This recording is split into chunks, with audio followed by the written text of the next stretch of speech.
ल साथीहरू आज चाहिँ नि मैले परालबाट चाहिँ नि चटाई कतै चटाई भन्छन् हाम्रोतिर त पिर्का भनिन्छ के अरे पिर्का भनेर बुझिन्छ हामीले धेरै जसो पिर्का नै भनिन्छ अनि चटाई बनाउँदैछु पिर्का बनाउँदैछु तर यो नङ चाहिँ नि मेरो सुन्ने र अलि कसो कसो भएको थियो धान काट्दा काट्दा त्यो नङ खिएर के अलि दुखेको थिए तैपनि जसो तसो गरेर यो चुल्ठी बाटे जस्तो गरेर पिर्का बनाउनलाई कसिए म पनि त्यसपछि मैले चाहिँ नि यो चुल्ठी बाटेर आधी कपाल छोडे जस्तै गरी आधी पराल छोड्ने आधी चानी बाट्ने गर्दा गर्दा हेर नि यो छोरो मेरो बिचा बोलिराख्छ कि नबोल्दा छोरो मलाई बोल्न दे त्यसपछि मैले त्यो पनि दुवैपट्टि बाटेर हेर न फेरि बोल्दियो छोरो नबोल्न छोरोले खासमा भन्ने मलाई भिडियो बनाएको देख्ने सायद डिस्टर्ब गर्न आउँछ यसको काम त यही हो के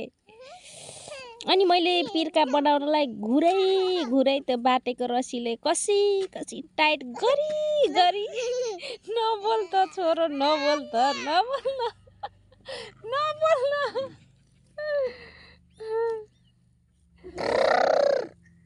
नबोल बोल्न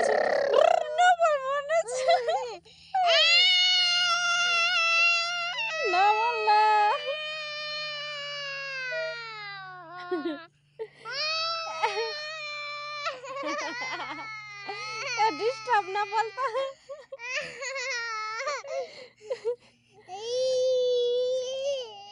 त्यसपछि मैले यसलाई बटारी टाइट गरी बाबु नबोल्न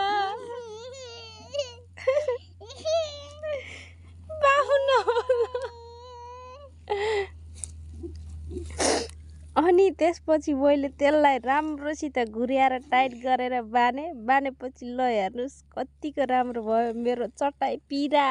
बिटा कता के भन्छन् हेर न यो डिस्टर्बले त्यसपछि मैले यतिको सन गराएँ 3टा बनाएँ टोटल हामी 3टा जानलाई बस्नको लागि अनि